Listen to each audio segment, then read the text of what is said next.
Davey Nelson had a life built around baseball. He was raised in the Watts neighborhood of southern Los Angeles, one of 4 boys who took to the diamonds early. My dad loved baseball, and he started me out when I was like 5 years old and throwing a baseball and catching it. Davey was a speedy infielder who signed with the Cleveland Indians in 1964. 4 years later, he made his major league debut. One of my most proud moments I've ever had was my rookie year in Cleveland, and it was opening day. Had put my parents right up there in the front row by our dugout. When they introduced me and I go running out on the line and I turn around, and of course my mom's got a smile on her face, but my dad, man, he had this big old smile. His arms are like this and his chest poked out, just saying, "That's my boy." He retired after the 1977 season, but never left the game. For the next 25 years, he served various roles in baseball before joining the Milwaukee Brewers organization in 2001. In his time with Milwaukee, he was vital to the franchise as a coach, instructor, and as director of alumni relations. His insight, knowledge, and passion were always on display on our Brewers Live pre- and post-game shows. Alongside Davey Nelson, we got him out of the studio, put him here at Miller Park for the first time. Welcome back, my friend. Though Davey's life was built around baseball, his legacy extends far beyond that. In this episode of Spotlight, we will take time to reflect on Davey Nelson and also to hear some of the stories that meant so much to him. Davey's passion for baseball began when he was just a kid growing up in Los Angeles. Over the past few years here on Fox Sports Wisconsin, we brought you a series called Davey Remembers. In this edition, he talked about how he developed a love for the game. Davey Nelson spent 10 years in the major leagues, highlighted by stealing 51 bases in 1972 with the Texas Rangers, and was an All-Star a year later. Nelson's roots are in Southern California, where he grew up in a baseball-rich area. I grew up in Los Angeles, over in Watts, California. My dad loved baseball. He got out the Army. He had played baseball in the Army, and he had 4 sons, and he had dreams of all 4 of them playing Major League Baseball, but I was the only one that really loved the sport. He was my coach. He started a Little League team, the Compton Red Rams. Boy, we had a great team, and we had Don Wilson, the late Don Wilson, who pitched 2 no-hitters with the Houston Astros. Roy White, great Yankee. Reggie Smith, who played with the Dodgers, St. Louis, Boston, and then me. And even after we signed and played, we'd come back home in the off-season, and we played on a Sandlot team called the Pittsburgh Pirate Rookies. And there was Leon Murray, Leon McFadden, Bobby Darwin, Reggie Smith, Bobby Tolan, and then Eddie Murray was our bat boy. Little Eddie, we used to try to run him off the field thinking he's going to get hurt, you know. And I remember my last year in the major leagues, 1978, I'm standing behind the batting cage in Miami, Florida, and this guy comes up to me and says, "You don't remember me, do you?" And I turned around and I look up. "You're little Eddie." And it was Eddie Murray, his rookie year in the big leagues with the Orioles. And I had the privilege of coaching Eddie in Cleveland and happened to be at first base when he got his 3,000 hit. Base hit! Eddie Murray has reached 3,000. I remember everybody coming out there, and I just stepped aside so all the players could congratulate him. I went up to him afterwards and I says, "You know, Eddie, who'd have thunk it that little Eddie was going to surpass us all, and here you're going to be in the Hall of Fame." And he just, "Oh, Dave, yes, you know." But it was so awesome to see how that little kid progressed and became a great ball player, a Hall of Famer. As anyone who knew Davey would expect, he kept in touch with Eddie and the rest of his childhood buddies his entire life. He was a guy who, once you became friends, you remained friends. It was that generous spirit that caught the attention of Brewers owner Mark Attanasio when he bought the team back in 2004. Mark made it clear Davey had a job with the Brewers for life. It is rare to find somebody as positive as Davey was. his level of positivity was such that when he was terminated, right, basically fired, and I went, because I try to treat the team like a family, and everyone who works and really puts in enormous amount of effort, especially over the 6 months in season.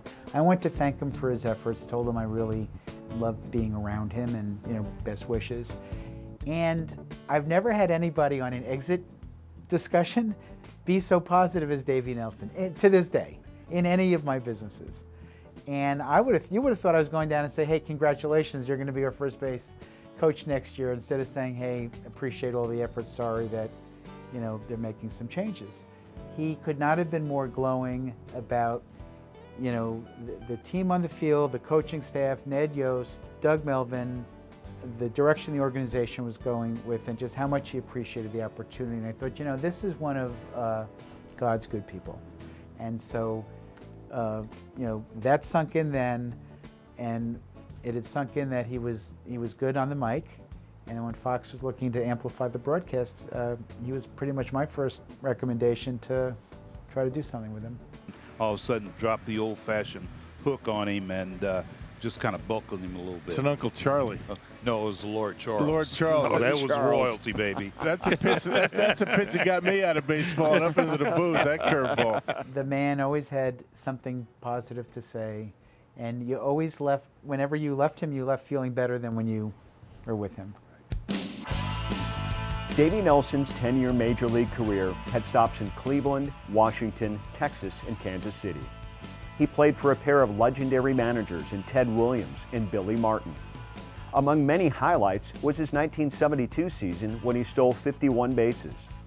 He was an all-star a year later. Nelson's game was built on speed.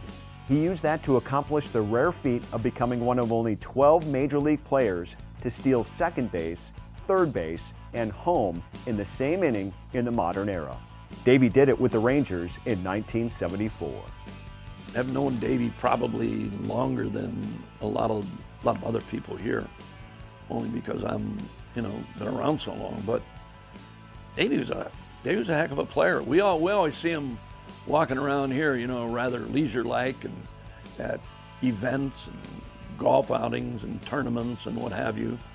But Davey, at one time, Davey was a heck of a player. Fast, could run, good second baseman. Davey's career did have memorable moments, but the one that always stood out to him was playing in his first big league game and the impact that it had on his parents.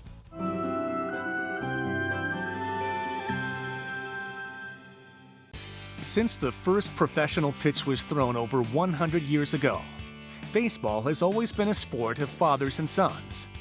From the Little League fields to the Major League ballparks, baseball has provided memories that last a lifetime, something Davey Nelson knows firsthand. I grew up in Los Angeles, over in Watts, California, and my dad loved baseball. He got out the Army. He had played baseball in the Army, and he had 4 sons, and he had dreams of all 4 of them playing Major League Baseball. But I was the only one that really loved the sport, because I think my dad kind of ruined it for my other brothers, because he would push and push and push, and never had to push me to practice or to play. It was easy for me because I loved the game, and he started me out when I was like 5 years old, and throwing a baseball and catching it. One of my most proud moments I've ever had in baseball was my rookie year in Cleveland, and my parents drove my little Ford Mustang to Cleveland so I could have my car up there.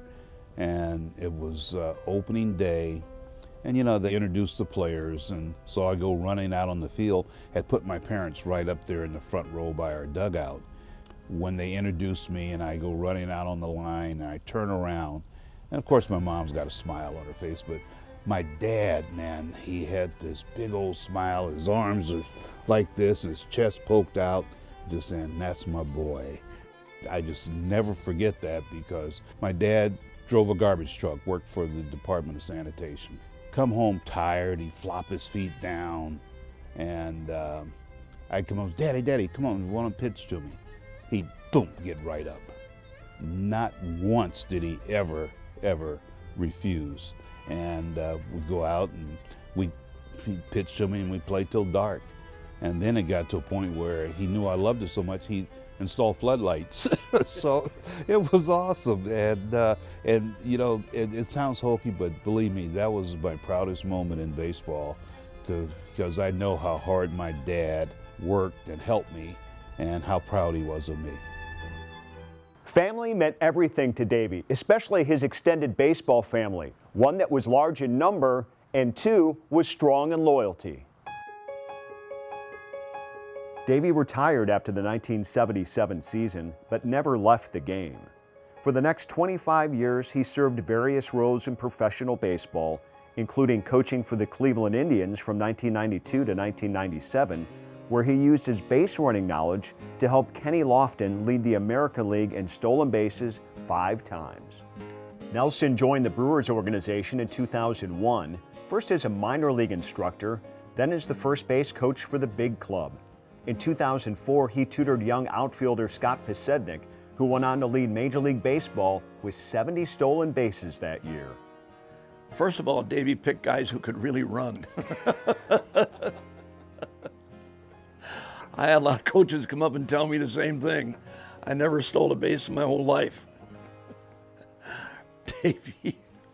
Davey picked the right guys.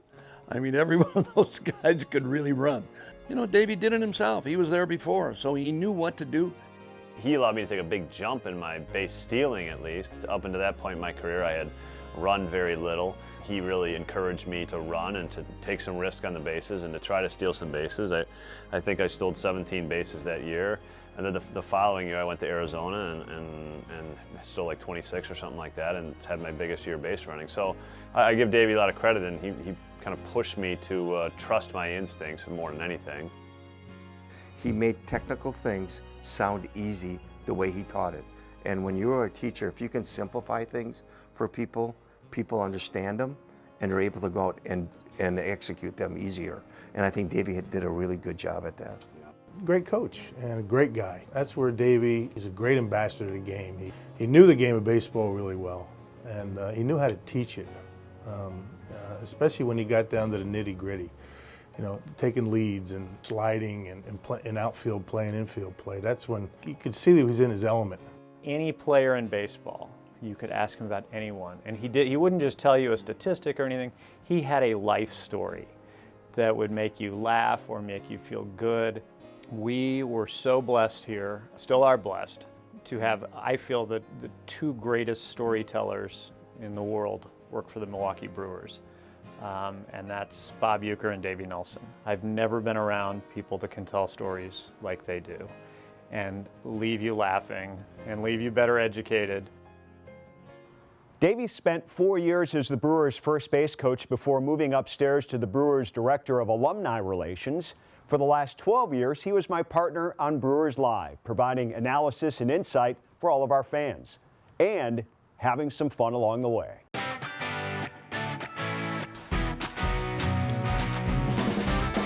He couldn't have walked that throw down any better. Who's driving? I'm driving. I thought I was driving. No, I want to drive.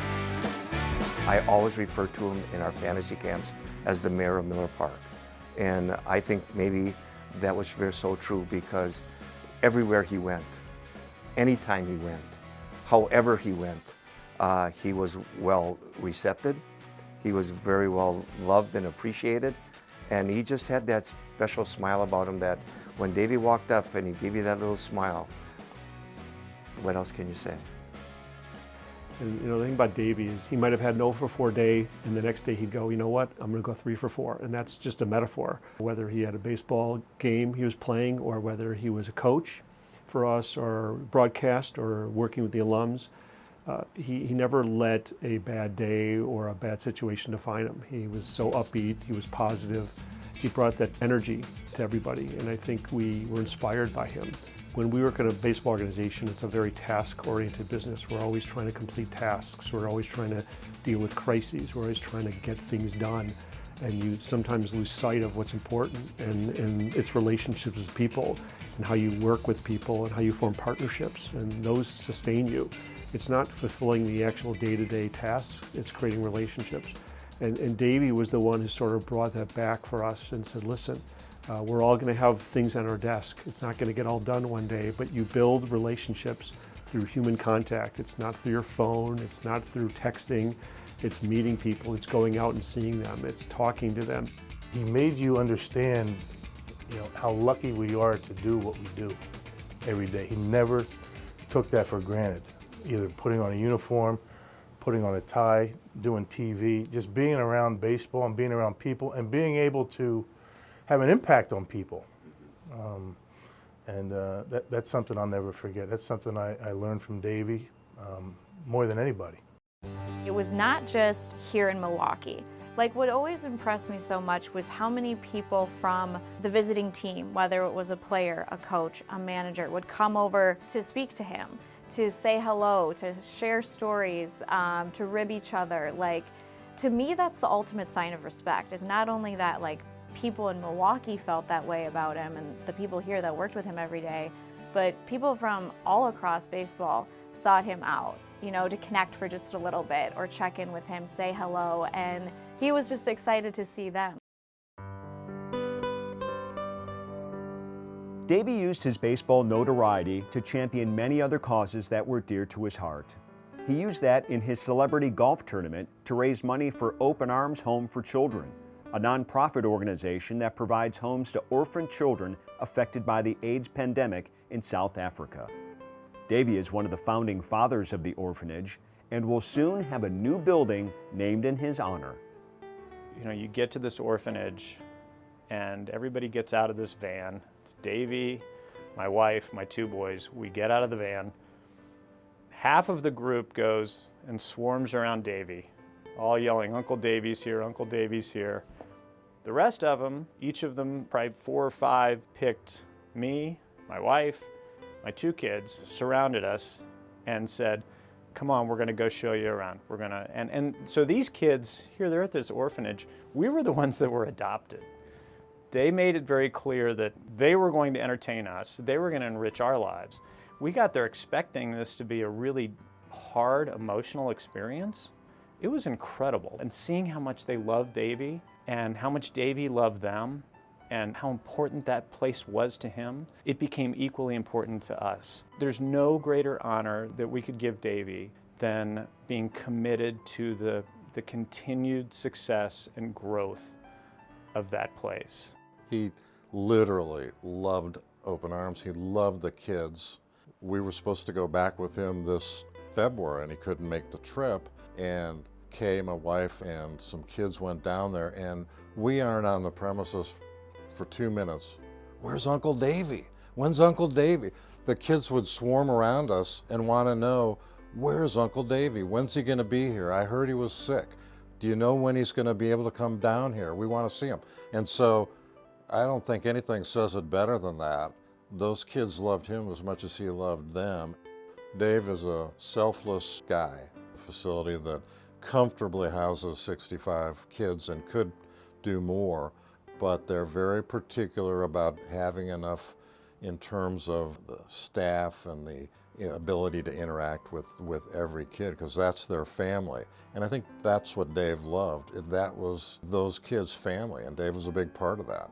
Davey loved the youth, as everyone knows, so I would always invite Davey to schools or go to community-based organizations just to talk about his perseverance of getting into the sport and the barriers he had to break, and he loved sharing his story. He walked the walk and he talked the talk. This is a guy who cared about people, and he cared about it every day in the office, but he traveled halfway around the world. South Africa is not an easy place to get to. And he went there and he knew the kids and he interacted with them, and he showed me pictures of the kids, and you could tell what an impact he had. When you think about the importance of a life, and what Davey brought to all of us will continue to live on through Open Arms. Davey's work in the community and with Open Arms Home for Children is the work that meant the most to him. He was very active in the community, including work in this guy's event. Hank Aaron's Chasing the Dream Foundation emceeing dinners. It was at one of these events where Davey struck up a conversation with Hank, who just happened to be one of his idols.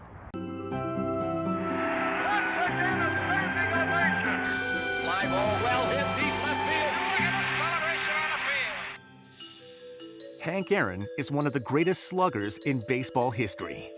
He's sitting on 7-14. Here's the pitch by Downing. Swinging. There's a drive into left center field. That ball is going to be out of here. It's gone. It's 7-15. There's a new home run champion of all time, and it's Henry Aaron. Hammerin' Hank's claim to fame was the long ball, and he held the Major League record for home runs with 755 for more than 30 years. In 1982, Hank Aaron was inducted into the Baseball Hall of Fame. Hammerin' Hank was a hero to many, including Davey Nelson. I would go to see the Dodgers play, and my dad was always raving about Willie Mays, Hank Aaron. I think my dad even maybe had visions of me being that type of player, but I would go and watch those guys play, and then I had the privilege, I'm playing against Hank Aaron. I remember it's probably 1975, 76. Hank was on his last year with the Brewers. So I go up to him and I introduced myself to him, and standing there, and he's leaning on a bat, and I said, "Excuse me, Mr. Aaron," I said, "you've been one of my idols, and I just love the way you've played the game." I said, would it be all right if I could have one of your bats?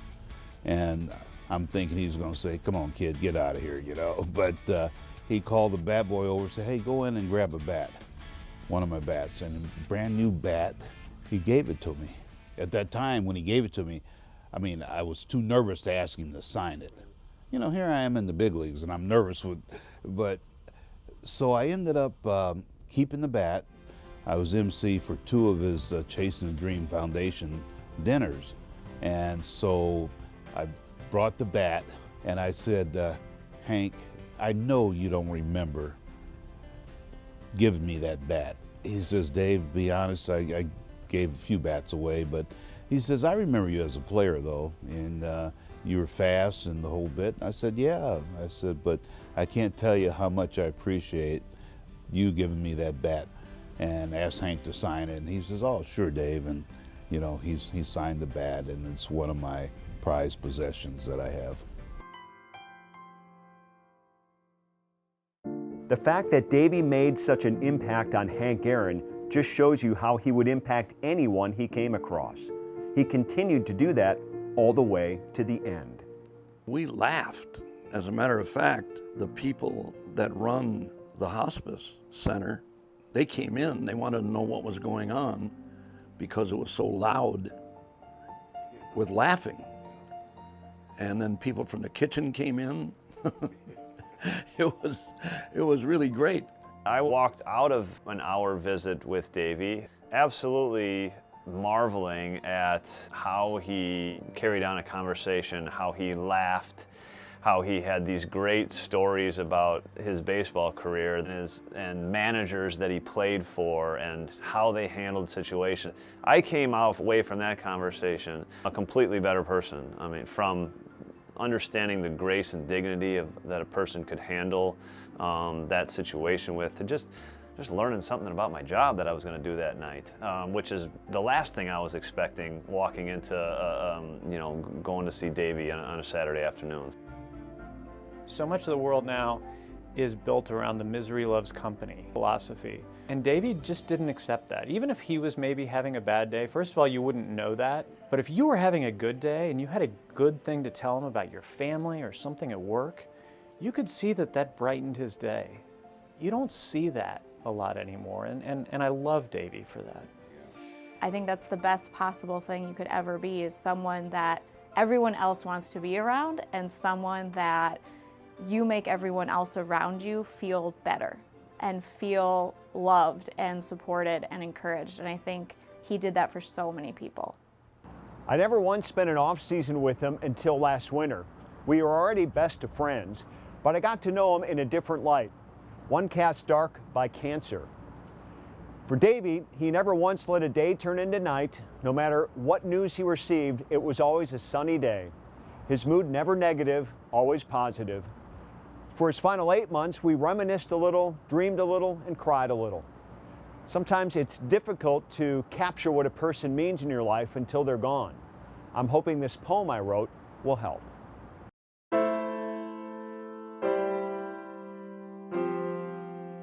He was known affectionately as Nellie and Davey when he was in the game. On and off the field, he was a best friend, a man who never ever forgot your name. When he played, he was the fastest on the bases, once stealing second and third and home on the same oasis.